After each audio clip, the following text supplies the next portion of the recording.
if you are unable, unwilling to face the truth, you have not even started the quality journey. You are building on a lie. And whatever you build, however efficiently you do, is still going to be a lie. And it's going to be unsustainable, and it's going to be, at some point of time, very, very awkward for you. It will be exposed in terms of a terrible product recall or something. And you see all around you the big names, isn't it? Big companies and all that.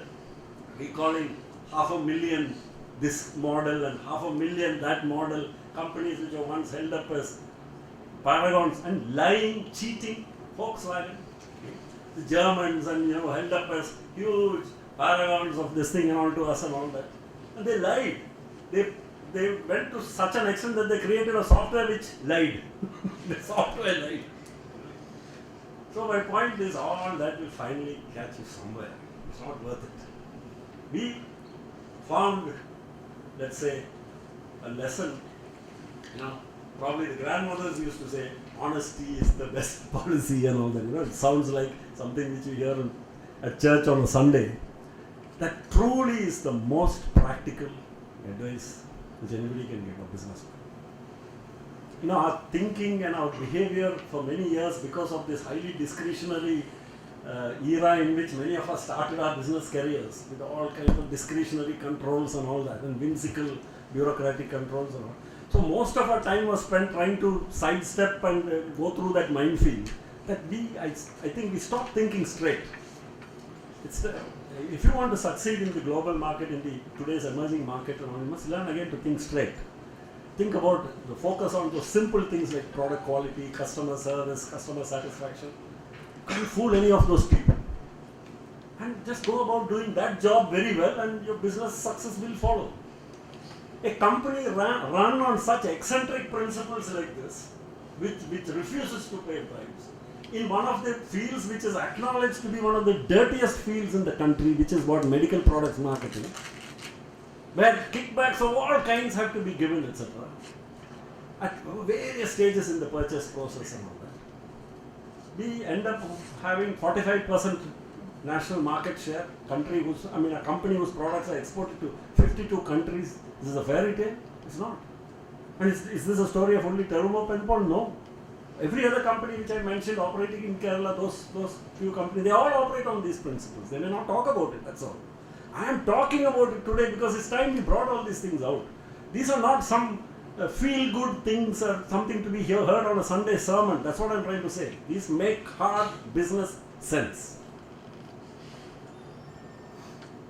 Get emotionally involved. This is very interesting. One of my Japanese colleagues, when we started our Japanese collaboration, so this guy, his name was Mitsuhiko Sano. So Sano-san, when he came for our meetings, for the first month, I asked him to attend our monthly review meeting. Because I wanted to know how the Japanese do things. So we had all our zonal managers and regional managers, each reporting what was their sales performance. So each one will stand up and say, 80% achievement, 85% achievement, 90% achievement. And then they all sit down. So then I turn after that, and then it's time to go to the next item on the agenda. But I was looking at Sano-san, and he was looking quite disturbed. So I said, Sano-san, would you like to say something? So he stood up and said, yes. I said, Bana-san, I don't understand what just now happened. He said, when each of them was standing up and saying 80%, it's 80% of target, isn't it? So he said, somebody had committed to doing X, now he has achieved 80% of X. Somebody has targeted to achieving Y, he has achieved 85% of Y. So he says, it's like somebody is saying, there is a ditch which is 10 feet wide, he has jumped 85% of it. Somebody else has jumped 90% of it. Somebody else has jumped, all of them are in the ditch. All of them have failed. And he says they're standing up, they are saying it, and what astounded him was, he says, they're unashamed to say it. They're saying, some of them probably even smiling. Probably the chap who said 92% was smiling, he's better than all the rest. He said, how is he better than all the rest? He is also in the ditch. So then we understood what the thing was. So I said, so Sanasan, what is the difference? He said, see, the point is one, you can become so blasé about target achievement that you don't mind repeating the fact that you have not achieved. That's the problem. Not that 100% is impossible to achieve. You think it is okay. And because you in management are now going on to the next item, they think it is okay. So in management there is that old thing, no? You get what you are prepared to accept. Not what they are capable of. You get what you are prepared to accept. So if you are prepared to accept 72%, that's what you get. So he said, so I said, how is it in Japan? He said in Japan, all that they will do in his company, when it comes to a reviews, the guy will stand up and say, I am from Osaka region. I have failed. He will bow, remaining bow, because if it's just a polite bow, you just bow like that and smile. If you just remain like that for almost a minute, it means you are deeply ashamed. You can't face the people in front of you. And he says, nobody wants to do that at every meeting. You can't get away with it. You will not allow yourself to get away with it. You're standing up in front of everybody. So what you're saying is, what are we failed? Because, so he said, let's change it. What is target? All these things are meaningless. He says, so then I told Sanasan, you please take the rest of this meeting. I was very interested. So he said, all right, Bhaskaran, so what will you do for the next quarter? So Aman said, well, you did some very quick number, and he said some number. I said, I don't understand that number. So Sanasan said, please repeat after me. I, Bhaskaran, commit before my colleagues and fellow workers here that I will accomplish this by September 30th. Then he said, Mr. Bhaskaran, on September 30th, you must stand up and let's hear what you have to say. So suddenly it was different. It's just words. You may think it's just words. But it's not a question of just being blasé. So that's where he said, and this surprised me because I thought Japanese are unemotional people. Actually what bugged him was that everybody is very casually mentioning this. He said, a failure is an emotional thing. You must feel. So that's what he meant by saying that you must get emotionally involved and get the team members involved. This was very interesting. Become a Spider-Man. This is another lesson which I learned from my Japanese colleagues. You see, the Japanese are linguistically challenged people. They are very talented in many other fields, but somehow, because of their island nature or something, they are very insular nature. They are very linguistically challenged, most of them, especially English. So when they use words and all that, even those who can speak English, their words are very precise and they think about it, and then they have this electronic translator, and every time they have a doubt, they will be referring to that and they will find what they think is the right word. So one of my friends, Shiraishi-san, said, he attended a meeting where he was listening to the plans made by each zonal manager for achieving his target for the next quarter. So he heard the plans. Then he was asked to give a commentary on what he thought of these plans. So he said, yes, I don't have to speak. He said, I don't have to refer to each one of the plans. I have one comment on all the plans. And he said, imagine, he said, we all know how a spider searches for food. What does it do? He said it builds a web in which it hopes to trap its other flying insects who will become its prey. He said, imagine a spider which spins one thread in this room, one thread, and then waits very patiently next to it.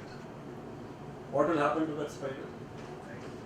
It will most probably die of starvation. Unless there is a suicidal fly which is determined to search out that thread which is somewhere hanging in this room, so that this poor spider can eat. The spider is going to die. So what does the spider do? Not being such a having such a charitable view of a fly's nature, generosity. Spiders don't want to take any chances. So Shiraishi-san said, the spider will, through planning, converts a chance event into an inevitable event. So he said, what does the spider do? It spins a web so that a fly will be caught, and sufficient number of flies will be caught. So it will go, even the location of the web will be carefully selected, and it is, why is a web spun? So that wherever a fly tries to go, it will get caught. So he said, what does the spider do? It converts a probabilistic event into an inevitable event. He said, that's what planning is supposed to do. He said, most of your plans are just like hopes, just like that spider with one thread, and you're hoping for a fly to come in. He says, none of your plans are going to work because they look like that spider. He said, if I felt that there was one of you who was thinking like a spider, I'd say good plan. So he said, at the end of that, he said, so, my friends, become Spider-Man. Something like that he said.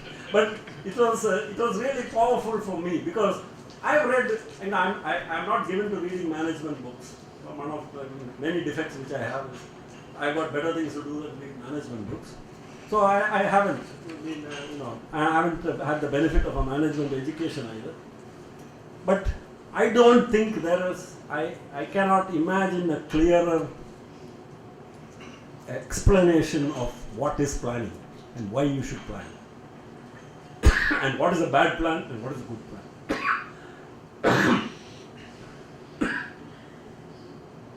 Another thing was, when you negotiate, and this also we learn along the way. Many of us, when we negotiate, we think we are in an intellectual battle, or we think we are in a, it's a question of outwitting the other person. It's about finding some argument which is knowledgeable about land transactions in that area, and I was looking for some plot there.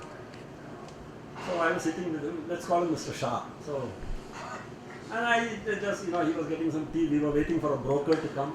So you will wonder, why the hell did I get into this? Why did I leave my cushy job there? Why didn't I listen to my friends? Look at my friend who is now in TCS and he's earning this and so and this and that. You will really, there will be bad days. Answer question. Yeah. I think Casey is probably speaking for all of you. You had enough. Okay. Yeah, no. Okay, I'll answer this because this itself, I think we could be here all day. Because I think not just my answer, I think in terms of number of perspectives, why do you stick to, something? And I think in that there are many different lessons to be, many different ways of approaching this question, and many different answers. So my answer is not necessarily going to be, So I'll first try and answer the specific question as to, which is, in case some of you at the back didn't hear, in my presentation I mentioned that my initial period was so difficult, the first 5, 6, 7 years, and I mentioned that the only reason why I stayed in was because I was riding a tiger kind of, and I couldn't get off.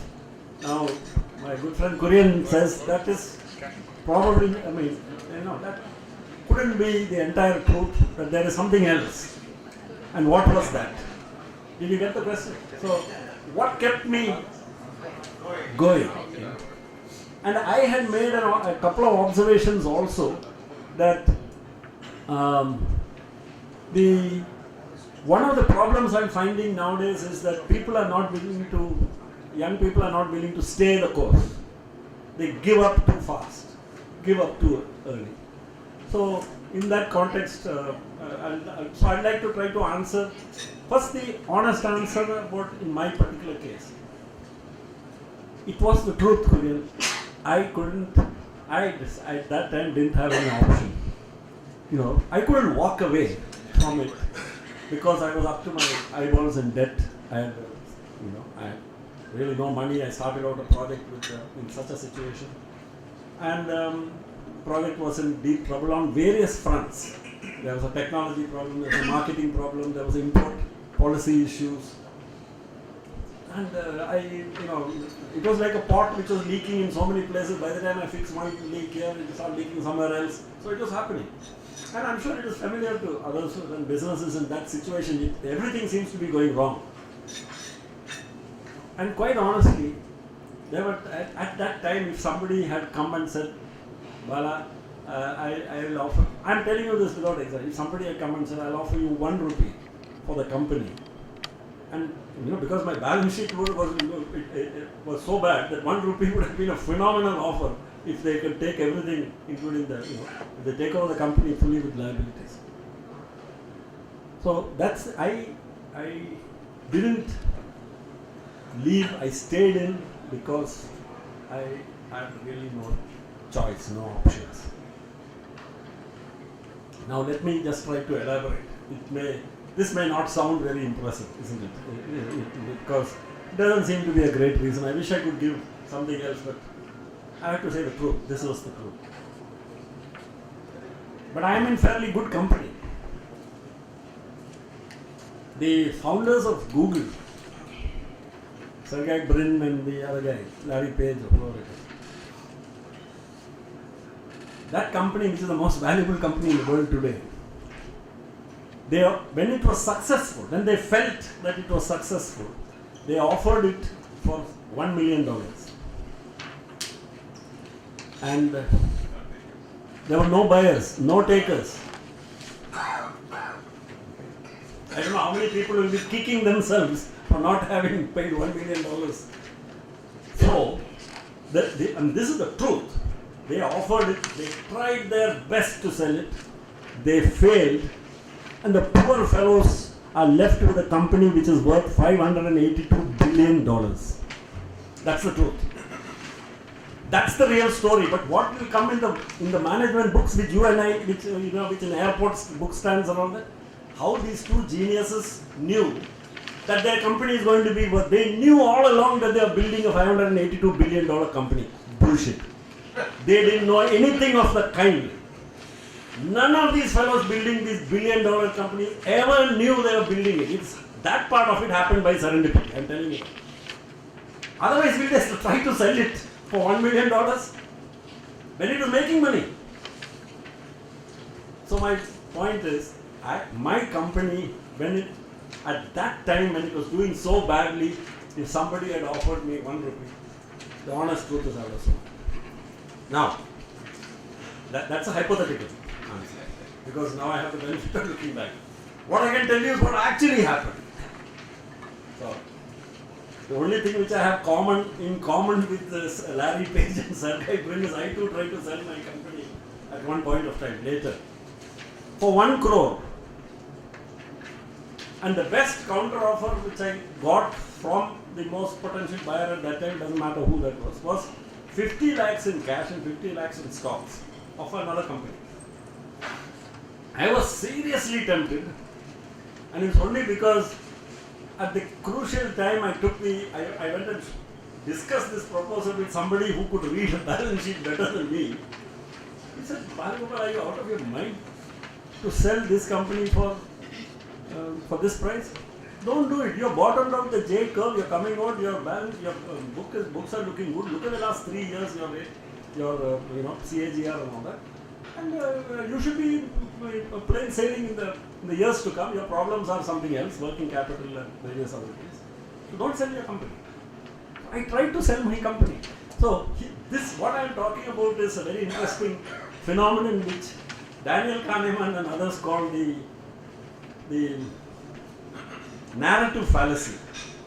And he says, this narrative fallacy is a problem which afflicts all entrepreneurs, and potential entrepreneurs, people who want to become entrepreneurs. The stories of Google and Apple and all that have one big problem. They're all untrue. That's what Kahneman, who's a Nobel Prize winner, it's not my view, by the way, who's a Nobel Prize winner in economics and a behavioral psychologist, what he says is, these are all what he calls a narrative fallacy. With the benefit of hindsight, people write these things, which if you are able to somehow go back to what Larry Page and Sergey Brin and all thought at that time and ask them why, they will say that that was the smartest thing to do. That's what they thought. So very few people, in most of the narrative fallacy which we all fall for is we say, and you hear many young people saying this these days in all these workshops and all that, I'm going to build the next $1 billion company. Then this is probably the first time in history that is happening. These guys, whoever are doing it, in Trivandrum and Cochin are the first guys on this planet who are setting out to build $1 billion company. Because nobody else, I assure you, including the guys who founded Google and Apple, set out to build $1 billion company. They set out to make a search engine which will work. They set out to make a computer which is, which will be easy to operate with an operating system which is easy to operate. They have very, very limited goals like that. All the rest is fiction. Mostly created by people who had nothing to do with the process of creating those companies. There's another growth industry called writing these books about these people. That's another probably more lucrative industry. And many people fall for this stuff. That's the big danger of it. It's all like believing in fairy tales. So that's the honest answer was that if I could have, I would have. So luckily for me, I didn't succeed in selling. Luckily for me, I didn't come across somebody who offered me 1 rupee for the company, and I ended up selling a company for a decent value. Let me put that. Yeah. Go ahead. You said Mike. Can you, I have a question, how you got into this business. You have an education background of MA and BA plus IAS. And you got into a medical stuff, which is manufacturing. How did you connect that? Did you have any help, or how could you explain how that happened? So a little bit about my my background is that, like everybody else, I also did an MA, which was in economics. Then I joined the government service, worked for 6.5 years, and then I was thinking of quitting. My epiphany, the moment of truth was when I walked into Chitra Tirunal Institute, the laboratories, and I met this guy who was the head of R&D there called Professor Ramani. And I walked out 1 hour later, convinced I was born for this. That's the answer. Ramani was a guy who could have sold ice to an Eskimo. He sort of, in that 1 hour I don't know what happened, so many people would have probably walked in, and I think or else I was the first really crazy guy who walked in, I don't know, to his office. And he got so fired up, he fired me up so much that when I came back and I walked back into the office of a friend of mine who was engaged in setting up a venture of his own. And that chap was a very practical guy, technically qualified, knows all about. I didn't know what DPR meant. I didn't know it meant detailed project report. I didn't know all that. Even that I didn't know at that time. And I walked out, and so this guy asked me, so how did your meeting with Ramani go? I said, hey, Shashi, this is what I'm going to do. He said, boss, 1 minute, hold your horses. Do you know what a blood bag looks like? I don't know, all that were details. I said, I'll find out, what that is. He said, you don't even know what a blood bag is, you don't even know what an application is, and you have decided that this is what you're going to do? I said, this is what I'm going to do. So in many of our lives, again, there is this, again, like I said, this other saying, all life is rational in retrospect. I wish I could say, one of the answers, like in competition success review, how the answer to this question would have come is that I was passionately interested in public health. And I wanted to improve the health of the people of this country. And I have been looking for a way in which I as an individual could contribute to this. I was thinking, but I was not a doctor. So I was thinking, so what could I do? Then I said, I should manufacture some product competitively and to world class and make it available in India. And I searched high and low. And then I zeroed in on blood transfusion services because I felt this was a very neglected sector in India. And I discovered through my hard work and my diligence that there is no other manufacturer of this product. Of course, there was no technology also available. Then I found that this technology was developed in Chitra Tirunal Institute. And I walked straight in and I said, I will make this product for you and I will change the blood transfusion services. And then the next scene would be in the heavens, the gods will shower rose petals and all that on me, and there is applause in Devaloka and all that. I'm not, what I'm trying to say is there are different answers. The truth is what I said first. I had absolutely I just walked in out of curiosity to know, because it came in the Kerala Kaumudi that technology to make disposable biomedical devices is ready at Chitra Tirunal Institute, those who are interested to contact. So I walked in. If I had met anybody else other than Ramani, I would have walked out thinking, interesting, but I don't think it is for me. Then all the rational faculties would have worked. I would have known immediately, I'm not an engineer, I don't know anything about medical science, I don't know blood transfusion, I don't know what a blood bag is. All the reasons why I shouldn't do it, like any good, sensible fellow, I would have decided and I continued, probably would have remained in the IAS also. Because I had not yet quit that. No, so that was I walk in and this with that's what I meant by epiphany, There's nothing, it's a very strong word, isn't it? Epiphany, some sort of life-changing event. It is that. That's precisely what happened in my case. I met this guy who said, this is what you were. And not just because he said it, I felt it was doable. I felt that with his help and with the Institute's help, I could do it. And that's what I exactly went out and did. With his help, with the Institute's help, with Dr. Valiyatan's help, etc. With a very improbable kind of combination, with no money and all that, we launched this product. We launched this project. And I ran through all kinds of problems and all that, but look at how it ended. So that's the honest answer. Yeah. And one of the key issues that I think Ms. Neelanand also works he helps us a lot in the business, and he would also agree. One of the two main issues that we face now are, one is that, we have our products in the market, they're running, and quality, and how do we, what you spoke about of, aiming higher than what even you said for yourself. So quality is one of our key concerns. And the other one is mostly in the people aspect, in terms of we have a team in place and we're looking at, like I said, a 5-time growth, and pitching it to what you spoke about in the Japanese meeting, where you said somebody has reached 85%, 90%. How is it, or from your experience, and even our quality issues stem down to our people and their accountability, how is it that, what has worked for you in terms of getting your people to actually do what you want them to do for you in very, very basic terms? I think the most effective way of doing that is getting your people to believe that you mean what you say.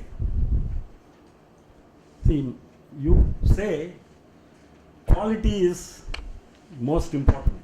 You meaning, most companies say it. Quality. We believe in world-class quality.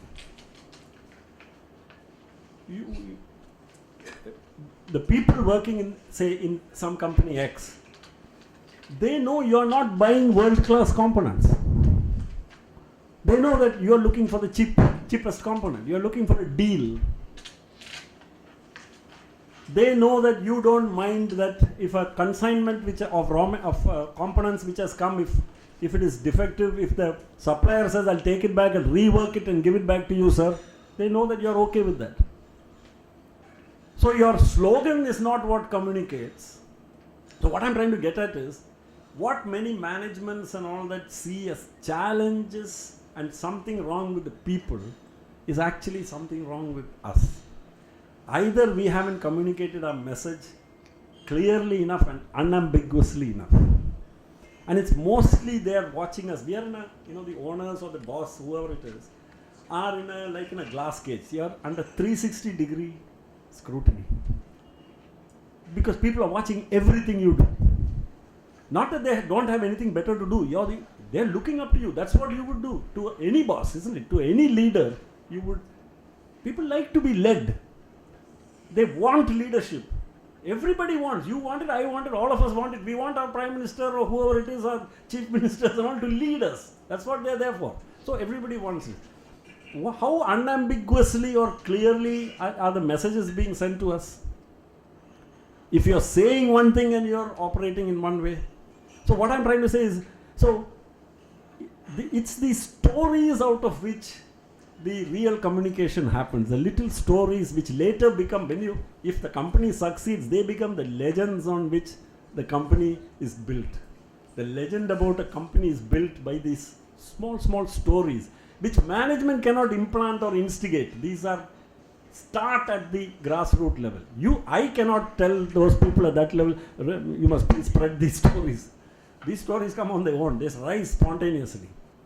So now when I look back, there are many such stories about a company like ours.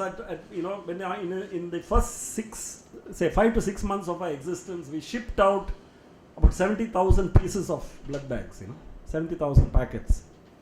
And then we started getting some complaints from 1 or 2 places from our marketing agents who were saying there is some spots appearing in the label, which is an external part of the product.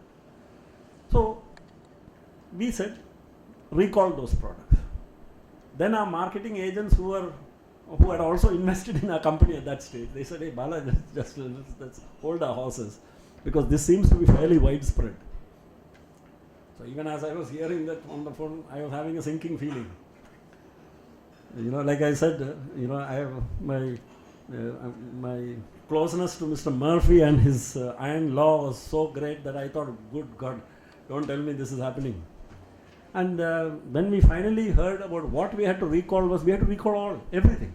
Can you imagine how a company feels, a fledgling company, you've sent out 70,000 pieces of your product, which is your first 5 months production, and 5 months later you have to recall everything. Nobody is forcing us. Nobody asked us to do it. No regulator asked us to do it. This was just an internal standard of ours.